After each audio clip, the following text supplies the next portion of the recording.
And we're back to winning ways. Leicester City 2, Watford 0. Again, let me know your thoughts in the comments down below. And again, we've got to win. That's all that matters at the end of the day. I mean, it ends that that losing streak that we've been on. Again, a couple of games without a win. There was times, let's be honest, where it looked like we weren't going to score, but finally managed to get again time into this.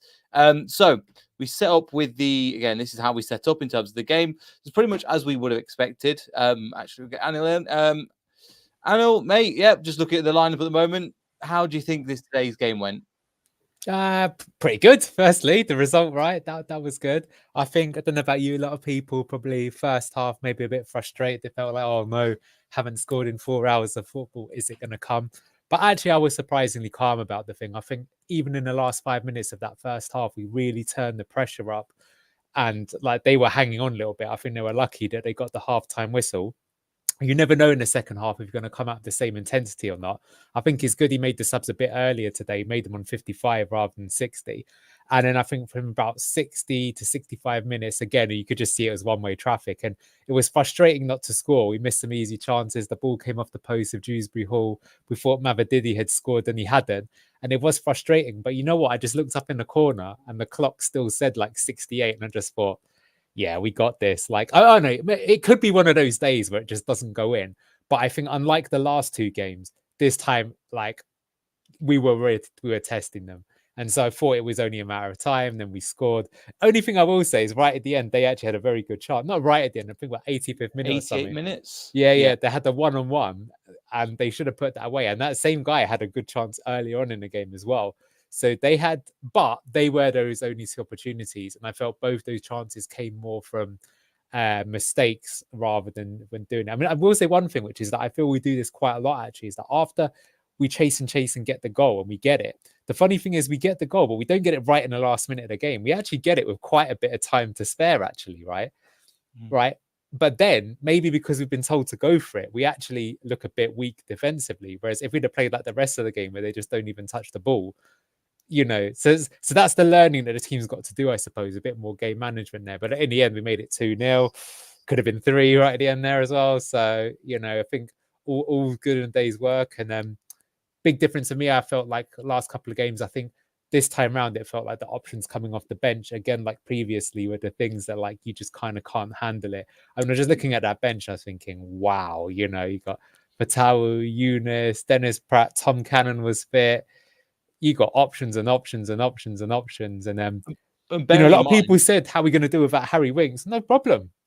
Yeah, I'll get on to Choudhury in a second, because I think he had a really good game. Really good. Underrated game, but I think he had a really good game today. It's different to what Winks offers, but there was a couple of moments I really want to touch on coming into it.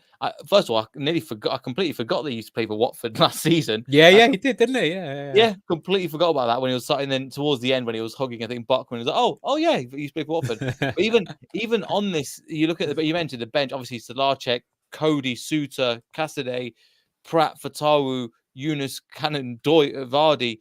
The only player, again, Vardy, obviously Winks is missing from this list. Doyle is missing. Another couple of players. Mark Albrighton doesn't even make the bench now. It was Patson Daka doesn't make the bench now. So you think the squad depth, even though that bench is incredibly strong, we could even get stronger, which is scary. Yeah, that's our cheat code for this division. And ultimately, that is what should see us get promoted, right? I mean, I will say the interesting thing is that now this is actually the most important period in the championship because the games are just absolutely relentless. Actually, this is the time where, like, even today, to be honest with you, I still thought it was a good performance. I'd probably give a 7 out of 10 overall, maybe even 7.5. But it's like, you can play 6 out of 10. You just got to grind out them results. And it's like, even if you draw a game and stuff like that, it might feel like there's points dropped. But I remember like the last time we were in the championship under Pearson, every point you get in this division is honestly as a point gained.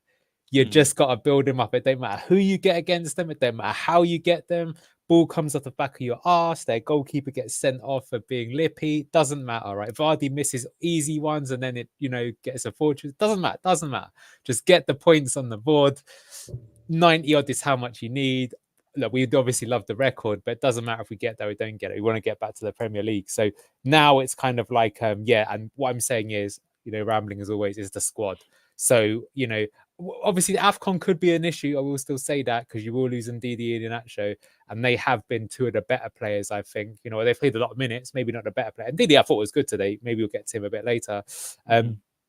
But we should be okay. But yeah, that squad I think is going to be very important because I would expect us to start racking up injuries, as will all the clubs.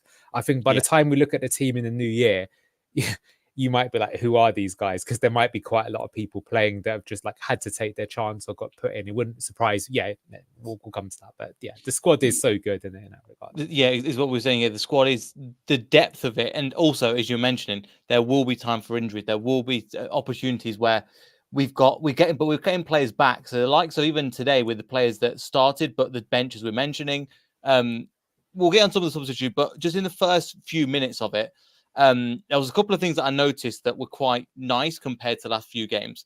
Number one, there was a long ball over the top, which again we've been implementing a bit more. And also the second one, Iheanacho wasn't dropping deep all the time. He was told to stay forward, especially in that first half, which I don't know if he was told to stay forward, but especially in the last couple of games, I've been frustrated with the strikers dropping in so deep to the point where he's deeper than the number 8s, trying to create room and things like that. There were a few times he was doing that though. I do remember early on. Common. I don't think it was as common as before. Yeah. For me, to be honest with you, I never have a problem with that because the whole point is that you're trying to shift space. Do you know what? Actually, my bigger problem is this happened one point in the first half. Casey McAteer had a brilliant press, won the ball back, then beat his man and played a pass, and we were on, and then we just stopped the move and went backwards.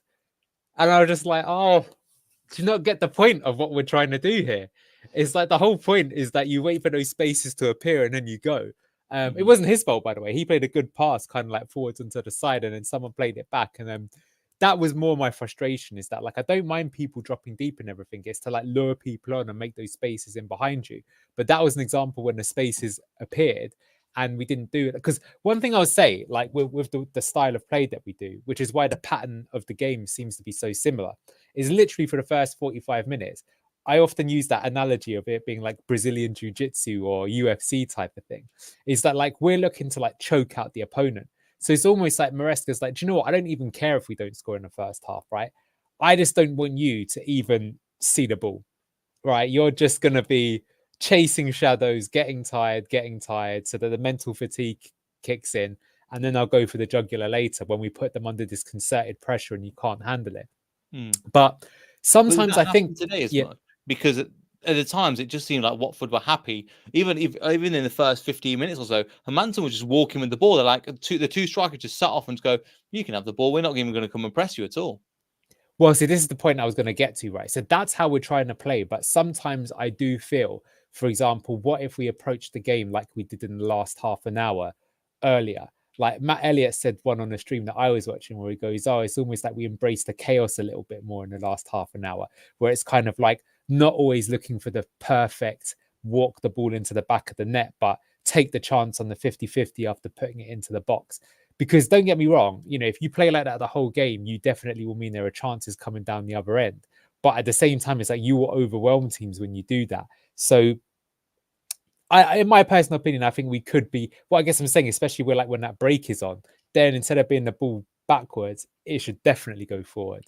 That's when we should be that's our time to attack kind of thing. If I compared, for example, Leicester to Brighton, because Brighton, I think, are the best at this type of football. I don't know if you've seen them recently playing Ajax or even Man City or Liverpool.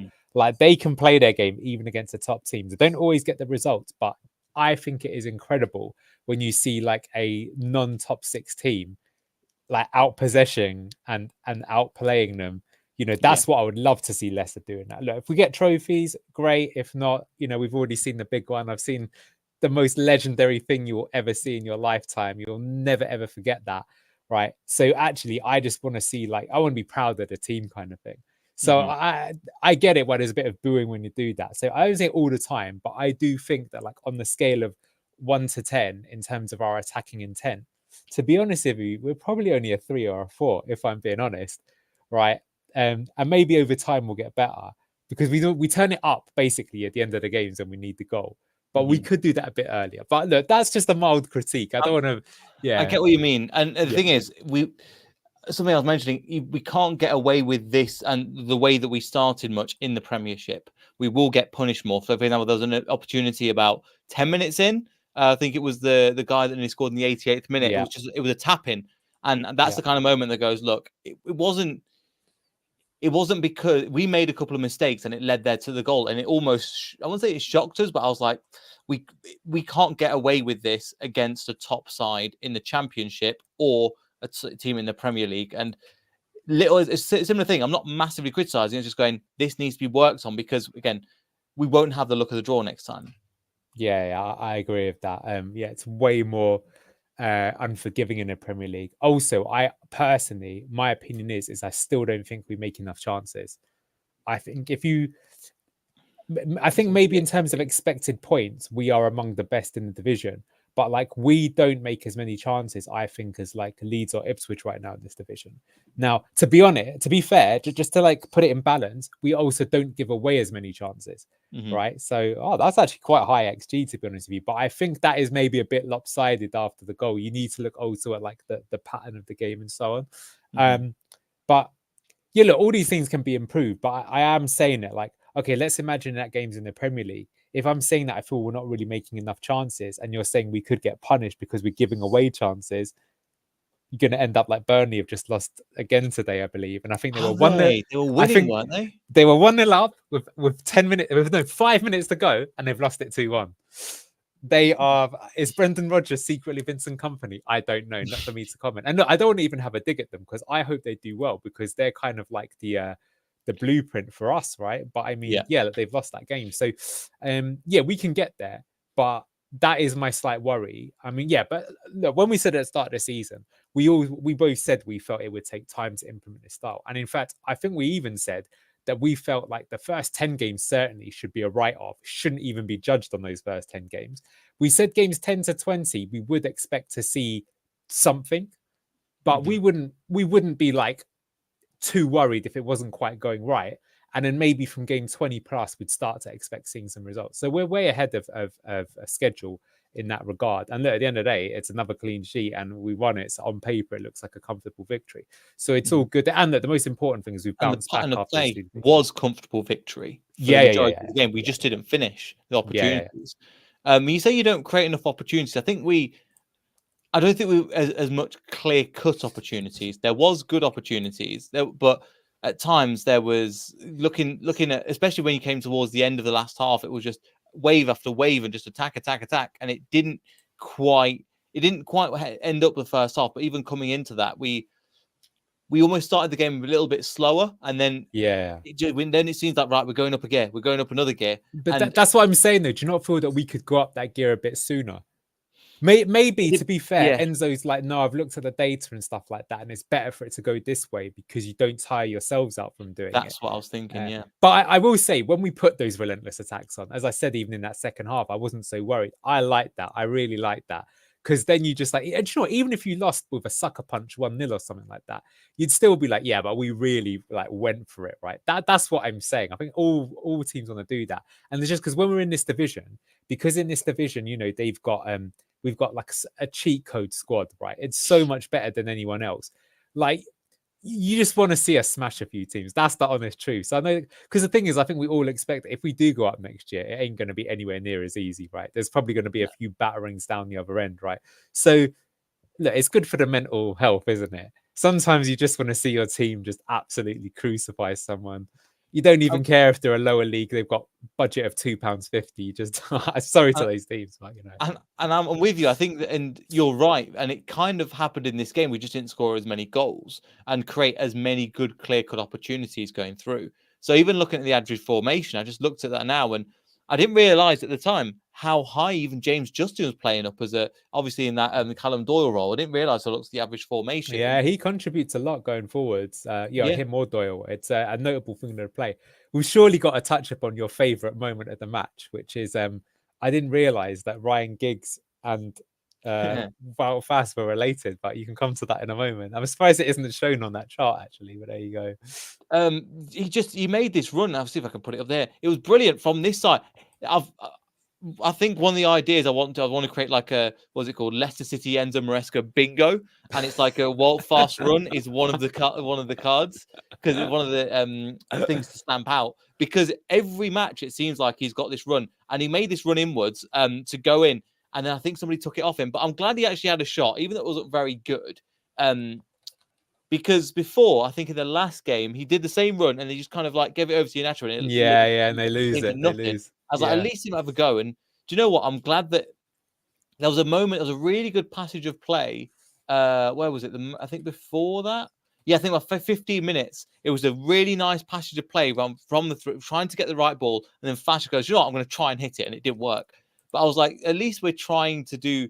At least somebody's just taking. I think. Do you think at times we need somebody to take ownership and just hit the ball? Because sometimes it feels like we're trying to get the perfect opportunity, and it just That's sometimes leads to that. nothing. I said we don't make enough chances, but that's kind of what I mean. Is like I feel that like we You're could looking just for the be perfect. When it's 9 out of 10, just go for it. yeah. I mean, it reminds me a bit almost like when Arsene Wenger was in charge of Arsenal and they used to finish fourth every season. They used to basically look absolutely sensational up until the final third, where they were often criticised of just going side to side. And people like, just why not have a long shot or cross it in? Not every time, because of course that can also go the other way if you're like too direct. But it's like like I say, on the sliding scale, it's like almost like we're terrified to do it. Whereas, and the thing is as well, is that like that makes the crowd get pumped, right? That's the big thing with it, right? So sometimes you get one of those 50-50s, the ball pinballs around a little bit. Now all of a sudden their team's feeling scared, even though it was not a high quality chance. And then the high quality chance will come from it. So yes, in my opinion, because if you think about it, compared the way that we're playing this time we're in the championship compared to the last time, and I felt the last time we were much more of a direct physical team under Nigel Pearson. And to be fair, that was more how the championship was this way. This time around, we're trying to beat it by a purely technical level. And that's fine. But like even Man City themselves, something that has been said is that since they've added Erling Haaland to the team, they actually are a bit chaotic now up front. Jeremy Doku's another one. So they've got like an old-fashioned number 9 that can literally mince it and just head it in. And now they've got a really skillful winger that sometimes will frustrate you because he loses the ball, but sometimes will beat 5 men and ping it top bins. And actually, 4 assists and a goal in a game or something stupid like that against. Can't remember who it was. He's a very exciting player to watch, right? Yeah. And I guess he's the rich man's Spatawu, I would say. But I guess my point is just that style. So I feel right now the reason why, look, they sold a lot of players, so maybe this season they're not as good as when they won the treble. But when they won the treble, I think they had the perfect balance. They had like that possession game, but they had also an attack. They were prepared to mince it a little bit as well, get into the mixer, and that's why they were just so damn effective. And whether or not we'll go that way or not, but like if I look at the other teams, for example, I feel that when you watch, like I mentioned these teams before, Leeds and Ipswich, I feel that when you watch their games, they look more likely to score than Leicester do. But like I say, just to play devil's advocate, I do also feel that those teams look like they could concede more often than we do. So that's the balance. And we did always say that clean sheets win championships, which is true, right? And we have the best defense and we're top of the league. So I will take it for it. And I'm criticizing and being a bit of a knob about it, to be honest with you. Yeah. And even I'm with you. And even in this performance, you can see there's levels to go up. And just as you were saying again, I've got the championship table up here. You look at, we've conceded 10 goals.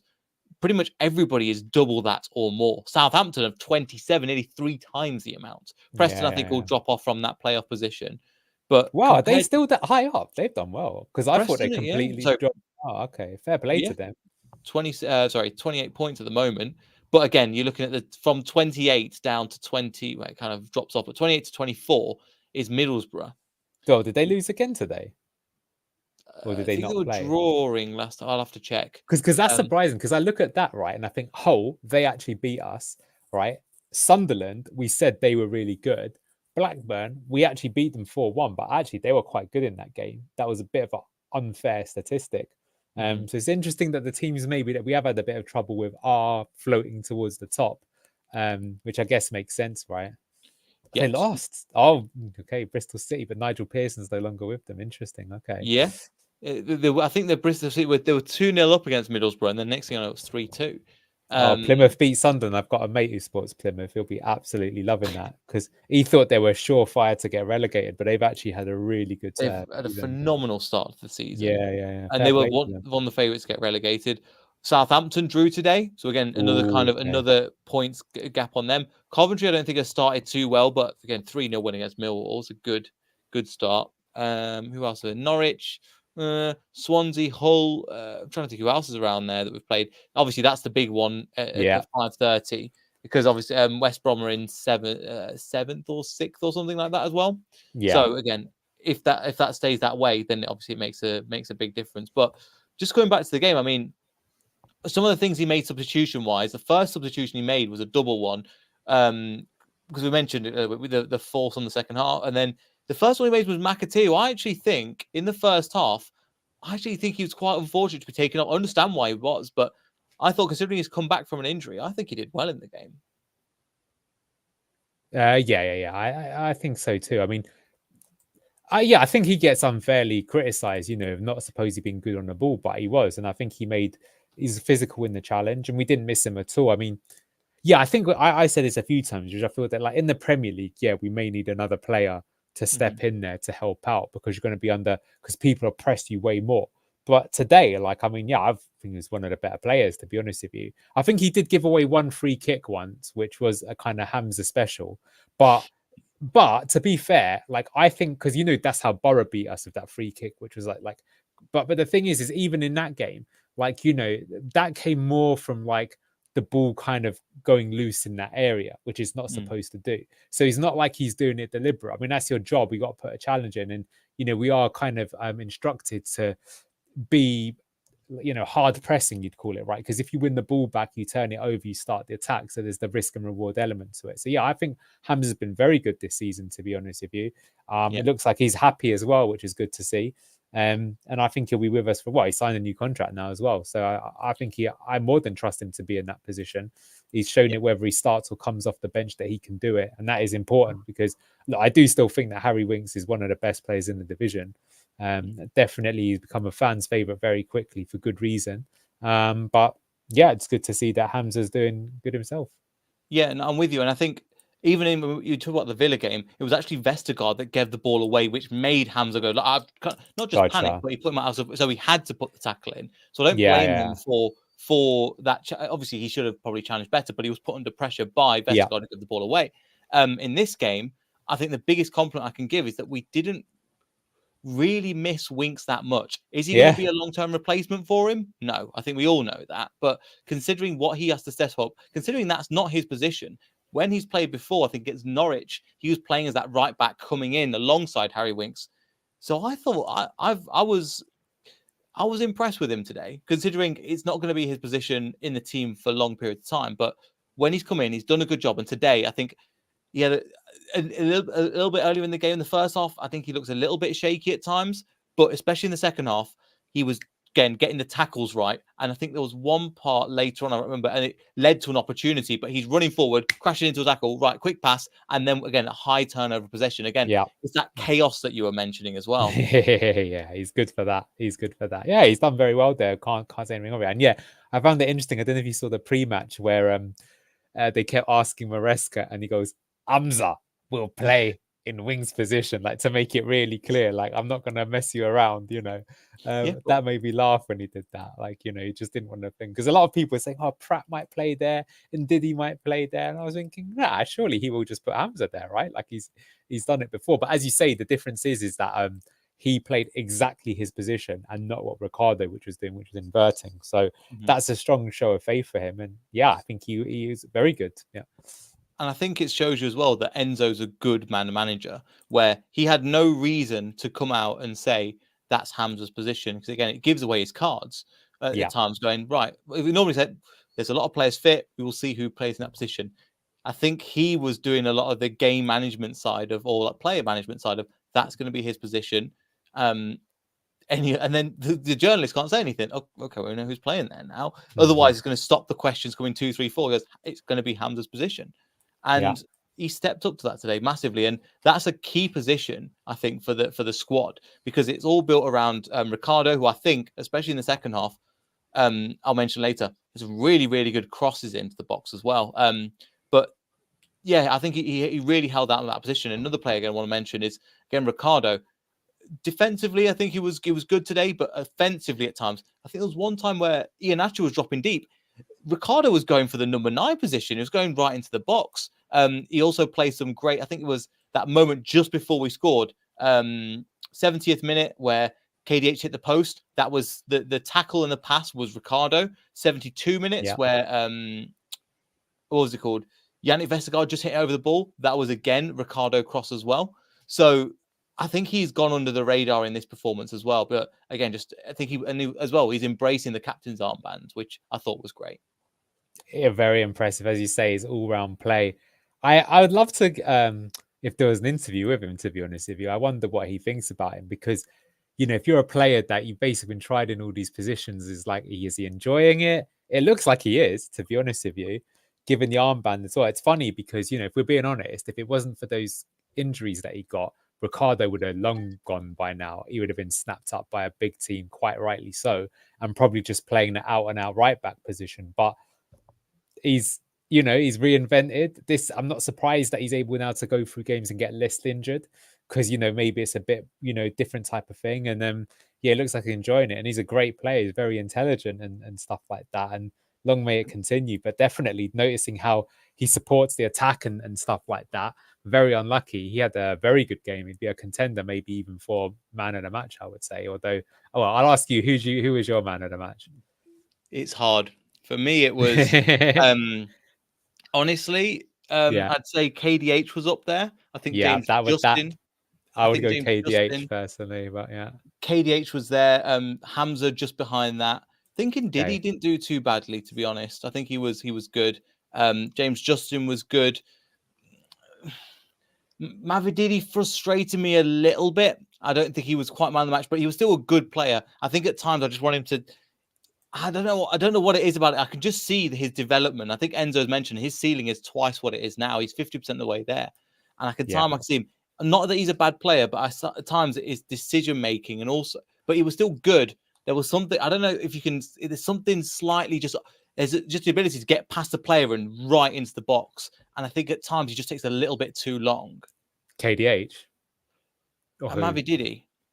Yeah. I think for Mavididi, you see, I mean, you knew you're going to get, I think we all called it at the start of the season, which is that clearly that's a player that if he was that good, why didn't a Premier League team buy him? Mm-hmm. So he's flick. I call him a Dwight Gale if you know him. He's another player who has smashed it in the Championship before, but never really done it in the Premier League. And you just know already that if we get promoted next season, next year, I could even see us signing someone to start over him. To be honest with you, they're looking at a left winger. I don't know about January, but they are looking at scouting a left winger already.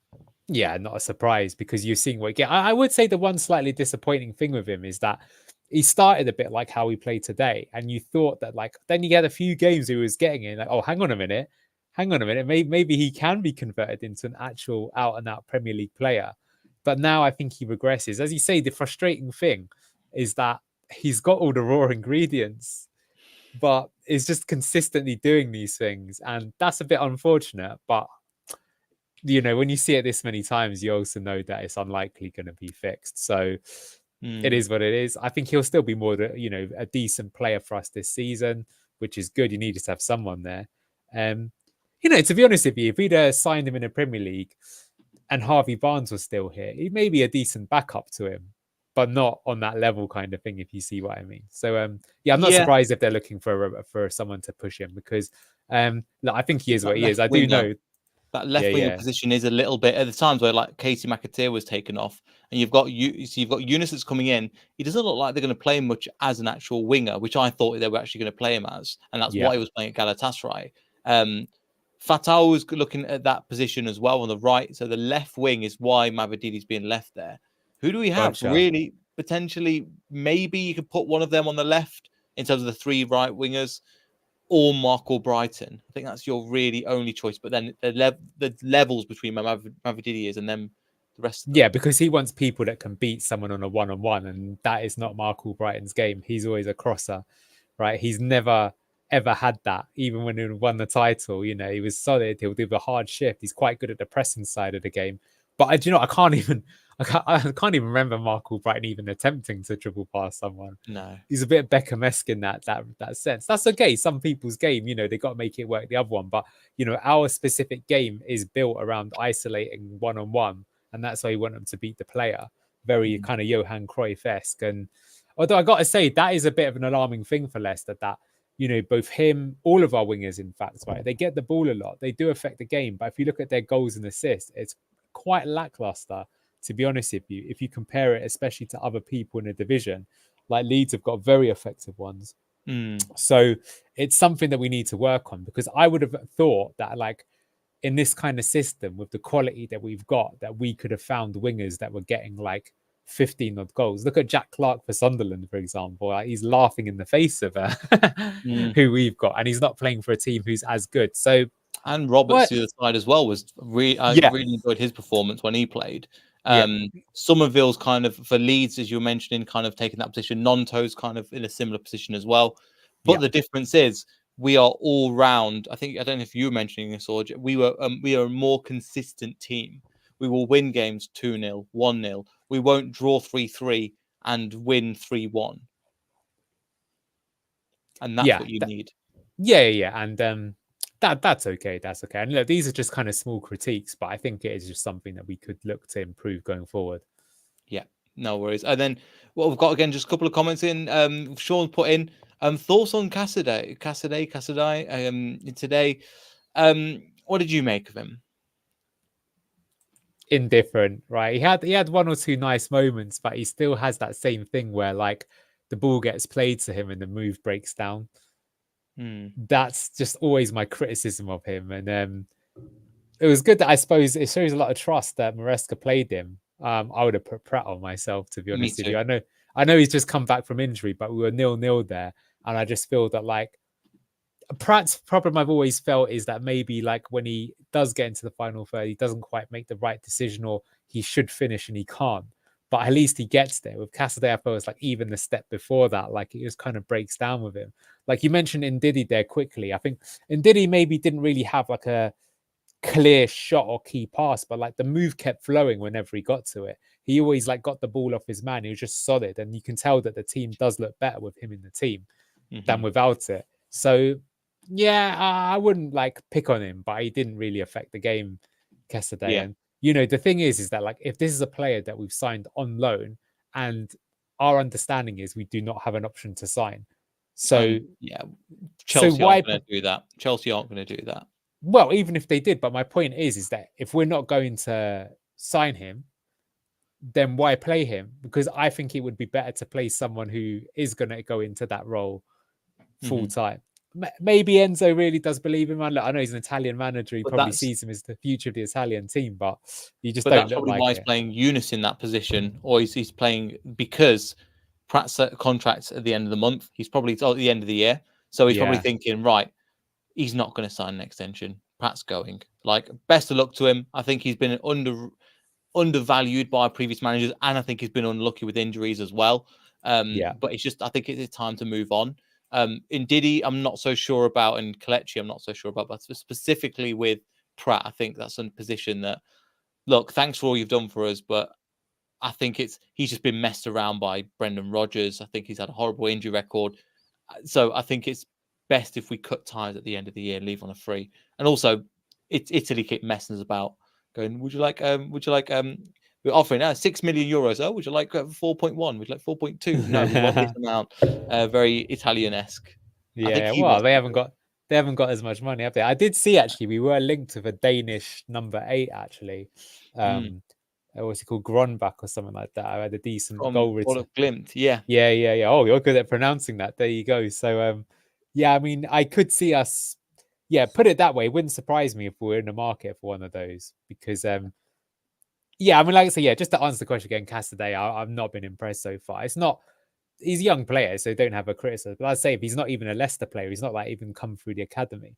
So I guess what I'm saying is why don't we just play someone, like, if we are intending to sign Eunice and play him, then let him play, or someone else, just just someone who is going to be a Leicester player going forwards. Because as it stands, this time next season, do you see Cesare Casadei playing for Leicester? No. So why play him then? But I get that, and I'm with Yeah. you. But it's great that Enzo doesn't, because I've got a feeling Okay. Enzo really liked him. Enzo, Yeah. when he came in, was like, "This is my guy. This is the guy that I want." And he's going to start game in, game out. Now, because Ndidi's been so good, because Yunus has come into the team and he's come into that number 8 position, Cassidy doesn't really get a sniff, in my opinion. And he's not really in that position. So I'm glad that kind of Enzo's putting his ego to a side and going, because I think he was a big reason why he joined Leicester rather than probably going for to sure, Italy. for sure. Yeah, because apparently he had the opportunity to go to top level clubs, didn't he, in Italy? So, although having seen that, I'm not sure that it would it would do him too well. So there you go. Yeah, fair enough. And again, we've got the strength and depth now when we come back from injury. So if we do need it, and again, he has looked good at parts, but it's the consistency, and also sometimes he just looks unconfident. He's not sure where he makes his right move. Shout out to Luke as well. Again, I guess give you to Anna. We'll get shout out to Anna. We'll give you time for LCFC content creators and dropping knowledge. Again, Luke, you always work on the channel, and again, mate, I don't know what time it is over there, 7 hours ahead, but again, always welcome on the channel, mate. But yeah, thanks. But make sure you go subscribe to Leicester City Down Under. I think he's got some content coming out soon as well, and I'm trying to do some work with him in the future. But yeah, I think that's pretty much everything. I think there's a couple of people, maybe Vestergaard. There wasn't really too much to talk about in terms of Vestergaard had a solid game. Madsen Manson had a solid game. I think we touched on pretty much everybody else, right? Yeah, I don't think anyone really had a bad game. It's pretty decent from everybody involved. Like, even though you said that about Mavididi, I don't think he was awful. I think he was I don't think he. look at that, 7.5 he's got there even. I mean, I was going to say, like, maybe you could say other than... Did he actually who got the assist for the goal? Was it KDH or was it Mavididi? Oh, let me have a look. Yeah, I didn't see a replay of it. By the way, West Brom are 1-0 up at this moment in time against Ipswich. Oh, yeah, but they always come back and win, don't they, at the end? That's the thing I was going to say. I think Stephanie put in the comments as well, so thanks for that. As I've said, though, I actually think it's good that there's a team pushing us, because that, I think we need that bit of a pressure, because, the thing is, you could also have maybe, again, it's happening with Burnley, that if they're not getting pushed in their own division, then they think it's easy, then you go up and you just get, you can't deal with it. So I think you do need to have some occasional setback and thing to put you in your place there. Yeah. But yeah, based on that, I mean, I was going to say, I think everyone was solid. Casey McAteer, I thought he was good when he was on. He affects the game. He gets into great positionings. I had unlucky with that header that he almost could have scored from. Interesting that he's taken back the first team role, though, over for Tawu. I thought he was going to stay in for Tawu, but I think they work well in tandem just to change them over and everything like that. It's healthy competition for both of them. Both of them offered something different. Again, as you mentioned, Casey gives you that directness, more kind of Harvey Barnes style and arriving in the box late. Fatal just gives you that raw, chaotic energy. I'm just going to take a man on and see what happens. And more physicality. But I'll tell you what, Casey's physicality, I think, is underrated as well. I would agree. Yeah. So obviously, Fatal will always get because he's just a solid block. But Casey's still strong as well. Scott's put another one in the chat, which is a good point. About when do you think Tom Cannon will get minutes? Because it's a good point. I thought he was going to get some today. When Vardy, after he got his yellow card, and then he absolutely flattened their defender, and he was going to make a sub. It turned out it was Yunus, but I thought he was going to put Cannon on, because I just thought we were 1-0 up, and what's the one thing that could go wrong? We have a man sent off, and then we're having to play it out. So I thought he might get some today, actually. Kind of surprised that he didn't. We'll see.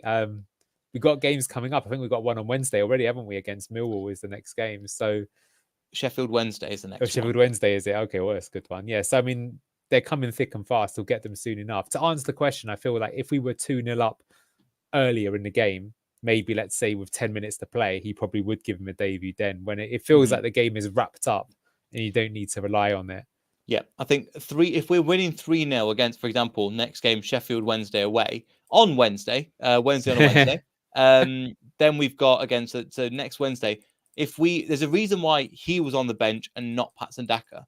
I think part of the reason Patson Daka played twice for Zambia, A, and B, they they're going to try and introduce him more into the team, especially around. This is from. I've got nothing to back this up, just from my gut feeling and what Enzo said. Around January time, when we lose Kelechi Iheanacho, when we lose Patson Daka, we will need 2 strikers. And I think that's where Tom Cannons will come into his own. And we'll see what he's really made of. I will see him getting minutes here and there until then. You know how Patson Daka was used? Just kind of like a few minutes here and there, but nothing too much. You never know, though. I mean, I will say that I still feel at Leicester. Like, it's interesting you mentioned that. You could say that Kelechi had a bit of an indifferent game again today. You know, I honestly thought with Iheanacho that he would absolutely smash this division. Do you know the way that Mitrovic a few seasons ago just got like 40 goals or something absolutely ridiculous? Because Kelechi Iheanacho is like in his physical prime. We know that he can finish and he's in a team that creates chances. But yet it doesn't really seem to like, you know, I'm not saying he's a bad player. He's definitely not. But I thought he would be absolutely dominant in this division. I got a feeling with those 2 goals that Vardy might be out a higher scorer than him now. So for that reason, I would actually say that I feel that role in the team is something that is up for grabs that someone could take. I'm not saying he will or won't do it, but someone could, because this season is so long, it wouldn't surprise me, even if now, between now and the end of the season, someone at some point just goes on a run of form and they end up just being like absolutely undroppable. We've already seen it a little bit. Vestergaard only really started because Cody was injured. Cody's not even playing at the moment, right? And he can't get in the team because of how consistent somebody in exactly is. Exactly. And that's no criticism on the signing or on Cody. It's just well played, Vestergaard. You've taken your chance, mate. That's what we like to see. So I could with the games coming on like Saturday, well, once per week, and then we've got because I think until March now there's no break. So that's what I mean. That's why Saturday, it's relentless. Saturday, just Wednesday, look at Monday. December. Let's count how many games there are in just December then. So here we go. December 1, 2, 3, 4, 5, 6, 7 games. And that's on Boxing Day and the Friday. But then bearing in mind, we're still playing on New Year's Day as well. Yeah, that's brutal. That's brutal. If you look at that, the squad is going to get like really stretched thin then.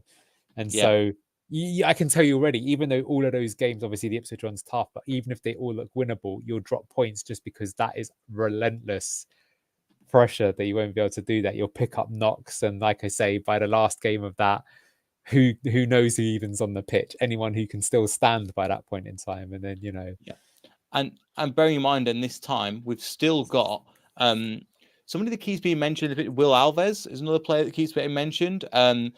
They really rate Sammy Braybrook as well as another kind of number in Sammy as a Harry Winks replacement. Does Enzo rate him though? Because I've got to say he was quizzed about that in the pre-match press conference, and to be honest with you, the way that he worded it sounded like, yeah, but no.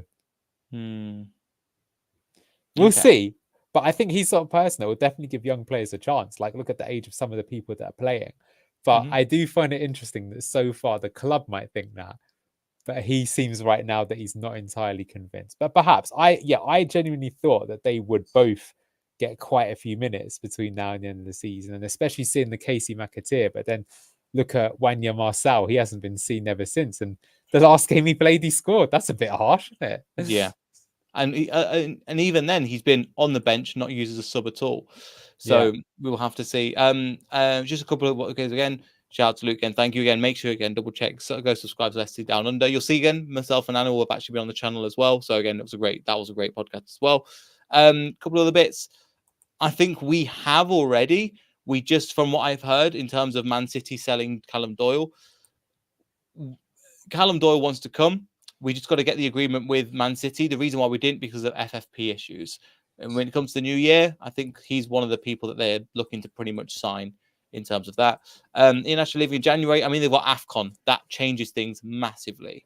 But I can't see. I see them leaving on a free in the end of the year, potentially. But he's just a weird one because I don't think since we've joined, there's never been anybody really concrete that's actually coming for Iheanacho. There's been rumours in Crystal Palace. That's about it.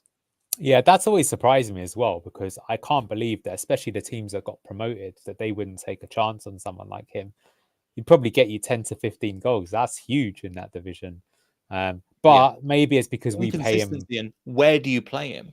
It might be because his wages, though, right? This is the thing, because Leicester were known to pay quite extortionate wages mm, comparative to the position. Because though basically, I don't know if you know this, but maybe not quite top four, but let's say we were a mid-table team that were offering wages that maybe a team that was fifth or sixth should be paying. And so mhm, that is why we did manage to finish fifth 2 seasons in a row, right? But that's mhm. also why we then ended up in this huge trouble and we couldn't shift players out, because like if you're the player, like even Vestergaard, the real reason he didn't go is because 80 he was grand. probably on yeah, and no other team's going to pay you that, so he's going to stick it. Now to be fair, he's now having a good season, but maybe that's the case of Iheanacho. Yeah, but Yeah. I think Pratt will go. I think Vestergaard will still go as well. I think he'll have a great season with I think they will move on, and it's who we get in, and that's what I'm really excited about the summer rebuild, because there's going to be a few players. Jamie Vardy, the fact they're bringing in Tom Cannon. I'm not saying he's definitely going to go, but I think it's more than likely that Jamie Vardy does leave Leicester at the end of the year. Just got again gut feeling about that one as well. Yeah, or if not, I mean, he's only ever going to be an impact substitute. I mean, he's done that quite well, I would say, for us Is that already today? this season. Yeah. And I think he'd always be welcome to do that. But that's what I'm saying about the Tom Cannon thing. I do feel that there's a clear potential for someone to go and grab that. I don't think it's a bad idea, though, if they are waiting until we get to the Premier League to sign that player. Hmm. Because I think if you're being honest, I mean, look how expensive some of these new strikers are going to be. I mean, I think Manchester United's a good example where they signed Rasmus Højlund and he'd only scored 8 goals or something in Serie A, and they still ended up paying like 70 million euros for him or something ridiculous like that. Yeah, to be fair, I think he looks quite good in the Champions League already. I think he's a top scorer in the Champions League for a Hmm. struggling Man United team. And it's because, funnily enough, what is he good at doing? He's good at pressing. He's good at getting in behind. He's good at linking up play and dropping deep and stuff like this. It's like the modern forwards tend to be like this. So if you really need someone who's that key in your team, it's going to be pricey to get someone, I guess what I'm saying. Yeah. And again, as you'll see, and also it's when Man United come calling, there's an extra tax bracket associated with that as well. Of course Where there it's is, like, yeah. right, 20% more, Man United's coming. Yeah, That's yeah, it. yeah. But yeah, all in all, I think that's pretty much it. Then roll on to Sheffield Wednesday. I don't think we have a preview out in time, but I think in terms of the way this game played out, I could see it playing pretty similarly. I think they're rooted to the bottom of the championship at the moment. That should be the easiest game we have all season. Six I mean, points. famous last words, because Yeah. Leeds, I think, drew with them and everything like that. But of course, is Vardy's old club. Yeah. I actually will be interested to see what reception he gets. I think there's going to be applause That's because what I would have thought. Yeah, that's what I would have thought. Because do you know what? I actually got a feeling he may still end up playing for Wednesday at some point in his career. I've got a May feeling that's the case. Yeah. Well, maybe not if they're in League One, but I mean, yeah, I just think because he was what a mistake. They said he wasn't good enough as a youngster. Got to Hmm. be the biggest mistake they've ever made. So. It's nearly as big as this run of results. Look at that. Oh, they got a win there, but LLLL win. Oh my god, look at that. They're 10 points off safety already. That's brutal. Oh yeah, didn't even think about that. My Yeah. God. Yeah, that's awful. But again, I know again, thanks for joining. No Again, worries. do you want to plug anything else? Or again, I know you No, don't just like football, but subscribe to Beyond the 90 for your post-match previews and just Neil post match Magic for and now. I yeah, have not got wow. a lot of time. And also the games are coming thick and fast. And also my calendar, unfortunately, since the channels began, has all been Premier League contacts. It's harder to find championship contacts, but Interesting. we'll have to see Interesting. and wait and find out. Yeah.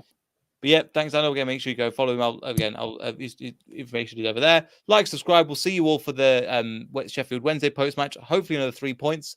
See you all in the next video. So goodbye.